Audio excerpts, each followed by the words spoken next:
சொல்ற கேட்டுங்க. இப்ப என்ன கேக்குறீங்க அடுத்தது? தோல்விக்கு காரணம் சார், தமிழ்நாட்டுல ஃபுல்லா என்ன சொல்லியிருக்காங்கன்னா, நாங்க எல்லாம் பரப்புற 234 வேட்பாளரை 117 பெண்கள் 117 ஆண்கள் எல்லாம் எஜுகேட்டட் பர்சன், குற்ற பின்னணியே கிடையாது. அந்த அம்மையாரை கொண்டு நீ போலீஸ் ஸ்டேஷன்ல கொடுத்து எந்த குற்றம் இல்லைன்னு சொல்லுவான். அறிவிச்ச வேட்பாளர் இன்னைக்கு சொல்றேன் 100 பேர்ல குற்றம் இருக்குது. இதே தாவேகாவால் அறிவிக்கப்பட்ட ஆள் வேட்பாளர் 42 பேர் குற்றவாளி. அதெல்லாம் மக்களுக்கு தெரியாது. மக்களுக்கு தேவை பணம் தான். சொல்ற போறீங்க. சீமான் அதை சொல்லல. நான் 5000 ரூபாய் தரேன், சீமான் ஜெயிச்சிருப்பாரு. புரியுதா புரியல? கார் தரேன்னா சீமான் ஜெயிச்சிருப்பாரு. நான் பிளஸர் தரேன்னா சீமான் ஜெயிச்சிருப்பாரு. நாங்க எதுவும் தர மாட்டோம். உன்னை எதிர்பார்ப்பு இல்லாம ஒரு குடும்பத்தை பொருளாதார ஆக்குவேன்னு சொன்னவர் சீமான். இவர் என்ன சொன்னார்னா, ஒரு கார், ஒரு வீடு, ஒரு பைக்கு, 2500 ரூபாய் பணம், 6 சிலிண்டரு, வீட்டுல வேலை இல்லைன்னா 4000 ரூபாய். புரியுங்களா? ஒரு குழந்தை பிறந்தா நகை, ஒரு நாளைக்கு 10,000 குழந்தை பிறக்கும். கல்யாணம் பண்ணா நகை, பட்டு சேலை. நல்லா கேட்டுக்கிட்டே வாங்க. தொழில் கடை 25 லட்சம். மீனவரை எடுத்துக்கிட்டீங்கன்னா 27 லட்சம் உனக்கு நான் டெபாசிட் பண்றேன், இடம் தரேன்னு சொல்றாரு. Right, okay. இதை சொல்லிச்சுன்னா ஆட்சிக்கு வந்துட்டாரு. நாங்கள் மாற்று கருத்து கிடையாது. மக்களுடைய தீர்ப்பா, மகேசன் தீர்ப்பா எங்க இயக்கத்துல ஏத்துக்கிறோம். நல்லா கேட்டுக்கணும், நல்லா கேட்டுக்கணும். ஒரு ரூபா மக்கள் காசை எடுக்க மாட்டேன், எடுக்கவும் விட மாட்டேன். வாக்குமூலம் சிஎம் விஜய் பேசக்கூடாது. தமிழ்நாடு சிஎம் அமோகமா ஜெயிச்சிருக்காரு. நல்லா கேட்டுக்கணும். பக்கத்தில் இருக்கிறது செங்கோட்டையன், பக்கத்தில் இருக்கிறது செங்கோட்டையன் சார். நேத்து வரை என்ன மினிஸ்டர் தெரியாது, இன்னைக்கு பைனான்ஸ் மினிஸ்டர். இதே ஆதவரச்சனா மார்டின் ஸ்லாட்ரி குடும்பத்துக்கு தமிழ்நாடு மாட்டிக்கிச்சு. இதுக்கு பதில் உண்டானுங்கன்னு என்னோட கேள்விக்கு பதில் சொல்லணும். காரணம் சொல்றேன். லீமா ரோஸ் யாரு லீமா ரோஸ்? திருவாடனையில பிறந்து 68 வயசு, இன்னைக்கு 5வது தான் படிச்சிருக்கு. 1988 இலங்கையில விரட்டி அடிக்கப்பட்ட மார்டின். புரியுங்களா? 13 வயசு தமிழ்நாட்டுக்கு வந்து நீ லாட்டரி இங்க பொழப்பு நடத்துன. புரியுதா புரியல? ஆதவரச்சனா யாரு? நீ பெரம்பலூர்காரன். அங்க பிளஸ் வரையும் படிச்சுட்டு மெட்ராஸுக்கு பிசிக்கல் ட்ரைனிங் வந்த. இதே நீ புல்லப்ஸ் எடுக்கும் போது உனக்கு சம்பளம் 7000. யார் டெய்ஸிய கல்யாணம் பண்ண, உனக்கு சொத்து வந்துருச்சு. உன்னுடைய பண்டமெண்டல்ஸ் என்ன? நீ சபரிவாசன்ட்ட இருந்த, திருமாவளவன்ட்ட இருக்க. உன் பூர்வீக தொழில் என்ன? ஒரு சொத்து வந்து 5000 கோடி காட்டியிருக்க. இதுவரை நீ எந்தெந்த இயக்கத்தில் இருந்த? திருமாவளவன் இருந்திருக்க, சபரிவாசனோட இருந்திருக்க. மத்தியில் ஒரு எம்பி கேட்ட, சபரிவாசன் ஒத்துக்கல. யார் சபரிவாசன்? ஸ்டாலினுடைய மருமையன். இன்னைக்கு தமிழ்நாடு நெட்வொர்க்கே அவர் தான் எல்லாம் பண்றது. இதனால ஆதவரச்சனாவுக்கு என்ன பொறுப்பு? பொதுப்பணித்துறை, பப்ளிக் ஒர்க்ஸ் டிபார்ட்மெண்ட் வருஷத்துக்கு 4000 கோடி. நேத்து வரையும் அவருக்கு விளையாட்டுத்துறை கொடுத்திருந்தாங்க, மருத்துவ இது கலால் துறை, சாரைய மதுவிலக்க கொடுத்திருந்தாங்க. இன்னைக்கு கவர்னர்கிட்ட போயிட்டு என்ன துறை? பொதுப்பணித்துறை, வலுவான துறை. இன்னைக்கு மார்டின் குடும்பத்துக்கிட்ட கையில தமிழ்நாடு போயிடுச்சு. மாற்று கருத்து இருக்கா? லீமா ரோஸுக்கு 68 வயசுல நீ என்ன பண்ண? ஏக காலத்துல இந்த பப்ளிக்ல மக்களுக்கு என்ன செஞ்ச? ஓ சொத்து மதி 10 லட்சம் கோடி. ஓ மயம் பாண்டிச்சேரியில எம்எல்ஏ, இங்க நீ எங்க இந்த நம்ம லால்குடி எம்எல்ஏ நீ. புரியுதுங்களா? ஆதவரச்சனா எம்எல்ஏ 3 பேர் லாட்டரி குடும்பம் இங்க வந்துட்ட. அதை பத்திலாம் கவலை இல்லை. நான் சார் கேட்டுங்க, நான் விஜயை பத்தி குறை சொல்லல, சொன்னா செய்யணும். ரைட்டு. யார்? நானா?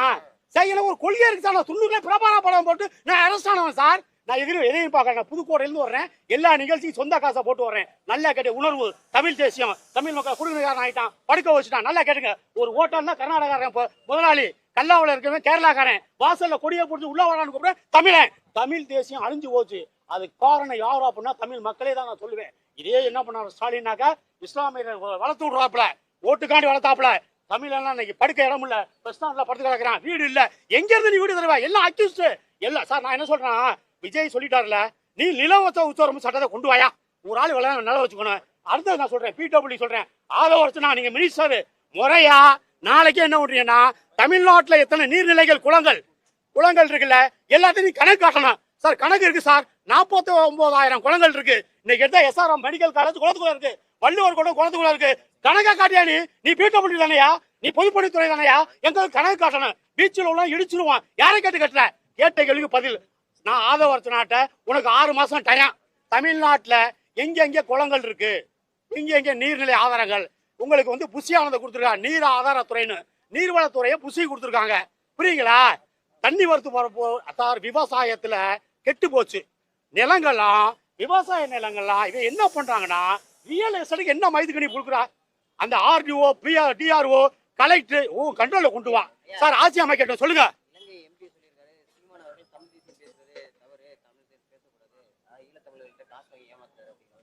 அர்ச்சனா என்ன வரையும் மயில புடுங்கனியா நீ எங்கேயா இருந்த?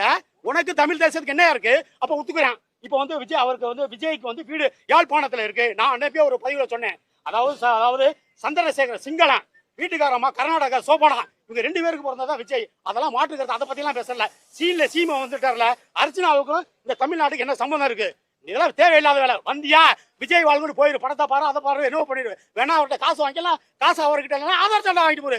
தமிழ் மக்கள் எடுத்து பேசினேன்னா தமிழ் மண்ணில் இனிமே காலையில் வைக்க முடியாது சார். நான் கேட்கிறேன் சார், பிடபிள்யூடி மந்திரி இப்போ ஆதரிச்சுனா விஜய் சொல்லிட்டாரு, ₹1 காசை எடுக்க மாட்டேன், எடுக்க விட மாட்டேன்ட்டாரு. குளத்தை கணக்கு காட்டணும். 49,000 குளம் தமிழ்நாட்டில், 49,000 குளத்தை உடனடியாக காட்டணும். நான் ஏற்கனவே சொல்லியிருக்கேன். ஏவா வீடுகளை கேட்கும் போது 13,000 குளம் தான் கணக்குல இருக்கு. அதாவது தகவல் உரிமை சட்டத்துல கேட்கும் பொழுது 13,000 குளம் தான் இருக்கு. மிச்ச குளத்தெல்லாம் ஆட்டையை போட்டேன். எல்லா குற்றவாளியும் கொண்டு வரணும் சார். இப்ப வந்து அவர் என்ன சொல்லியிருக்காருன்னா, சிஎம் என்ன சொல்லியிருக்காருன்னா, அதாவது என்ன சொல்லியிருக்கிறாருனாக்கா, மாடு மேய்க்கிறவங்களாம் வேலை இல்லைன்னாரு. உனக்கு சோசியம் பார்த்தவனுக்கு அரசு வேலையா? கேட்ட கேள்விக்கு பதில் சொல்லு. சோசியம் பார்த்தவனுக்கு அரசு வேலையா? இதுக்கு பதில் சொல்லணும் சார். நீ போய் எங்க செங்கோட்டையில உட்காந்தீங்கன்னா, சார்ஜ் கோட்டையில உட்காந்தீங்கன்னா, அது தமிழர்களுடைய கோட்டை. 1640 வெள்ளைக்காரனுக்கு நம்ம வாடகை கூட்டம். நீ வந்து மக்களுக்கு ஆட்சிக்கு தான் போற. எவனுக்கு அதிகாரத்தை கொடுக்க உனக்கு அதிகாரமே கிடையாது. போஸ்டிங் போட உனக்கு அதிகாரம் கிடையாது. உன்னை சீஃப் செக்ரட்டரி கிட்ட நான் என்ன சொல்றேன்னா, தமிழ்நாடு அட்ரஸ்னா போயிடுச்சு சார். நீர்வளம், நிலவளம். இப்ப கனிம வளத்துறை வந்து யாருனாக்கா பிடி பிரபு, யாரு காரைக்குடியில அண்ணனை ஜெயிச்சவர் பிரபு, அவர் மருத்துவர். இந்த துறையை கொண்டு போய் கொடுத்துருக்கா. நல்லா கேட்டுக்க. அதாவது அர்ச்சனா நெட்வொர்க் எல்லாம் சீமானா போய் மாலை போடு, திருமாவளவன்ட்ட மாலையை போடு, இந்த அவருக்கு மாலையை போடு, எல்லாமே ஆதவர்ச்சனா கண்ட்ரோல்ல தமிழ்நாடு இருக்கு. இப்படியும் ஒரு 6-7 மாசத்துல லாட்டரியை துறப்பாங்க. ஆமா உண்மை. நான் அவரோட 7 நாள் தொடர்புல இருந்தேன். காரைக்குடிய வகையறை எடுத்துக்கிட்டீங்கன்னா ஏற்கனவே பெரிய சட்டமன்றம் சார். அதை கேட்டுங்க. தேவக்கோட்டை நகராட்சி, தேவக்கோட்டை ஒன்றியம், கண்ணங்குடி ஒன்றியம், கண்டனூர், புதுவை, இது வந்து பாச்சந்தமரம் இருக்கிற ஏரியா. சாக்கோட்டை அங்க தொழிலுமே கிடையாது. சாக்கோட்டையில தான் நெல்ல 18 ஒரு 130 ஆலை இருந்துச்சு. எல்லாம் குளோஸ், ஆட்டையை போட்டான். இதுவரையும் அவர் என்ன பண்ணார்னா, ஜெயிக்கிறதுக்கு காரணம் நல்லா கேட்டுக்கணும். அவர் வந்து ஒரு மரவர், புரியுங்களா? அல்ல வல்ல மர காங்கிரஸ் ஒருத்தர் நின்றாரு. சொல்ற புரியுங்களா? சிட்டிக்குள்ள வந்து இவருடைய பழக்கம் 2 வருஷமா கட்டமைப்பு, பல கோடி ரூபாய் இன்வெஸ்ட்மெண்ட்.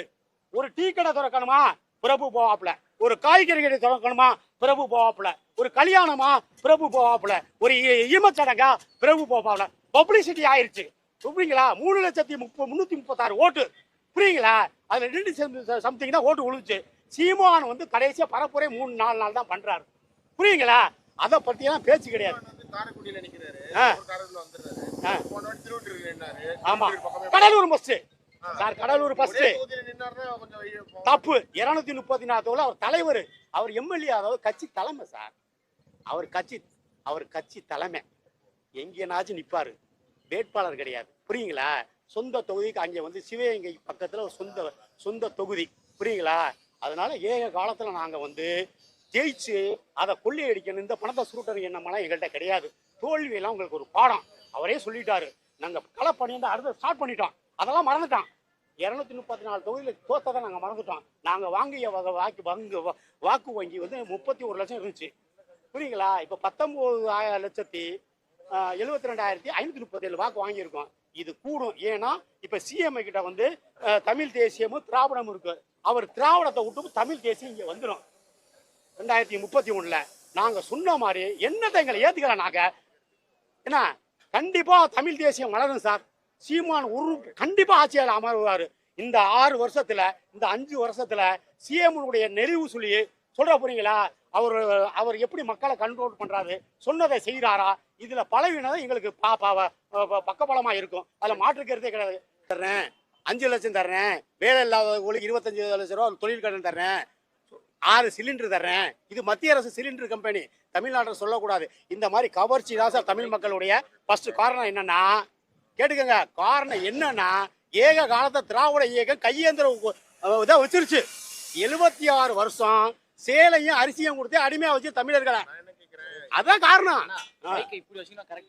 சொல்லுங்க. சரி, இலவசமா கொடுத்து ஜெயிக்கிறாங்கன்னு சொல்றீங்க. இலவசம் திமுகவும் கொடுத்துச்சு, அதிமுகவும் கொடுத்துச்சு, டிவிக்கும் கொடுத்துச்சு. சரி, உங்களுக்கு ஓட்டு போடுறவங்க டிவிக்கு ஓட்டு போட்டாங்கல்ல. சரி, அது கரெக்டான பாயிண்ட். 29 வருஷம் ஒரு களத்துல இருக்காரு சினிமா துறையில. பச்சை புள்ள ஒரு குடும்பத்துல 6 பேர் இருந்தானா 3 சின்ன கை குழந்தைங்க. இவர் விஜய்க்கு போடணும் வீட்டில் உள்ள சின்ன கை குழந்தை கம்பல் பண்ணுது. புரியுங்களா? தரைக்கே அவளை தரையில படல. 234 தொகுதி சீமான் வேர்வை சிந்த மயக்கம் வர்ற அளவுக்கு பரப்புரை செஞ்சாரு. உண்மையை சொன்னாரு. நாங்கள் ஆட்சிக்கு வந்தா இலவசம் குடிநீர், மருத்துவம் இலவசம், கல்வி இலவசம், முக்கியமான 3 இலவசம் தரணும்னு சொன்ன ஒரே ஆள் அவர் தான். கனிம வளத்தை எங்கெங்க கொள்ளையடிச்சாங்க இந்த குளத்துக்கு காவல் போடணும்னு சொல்லியிருக்காரு.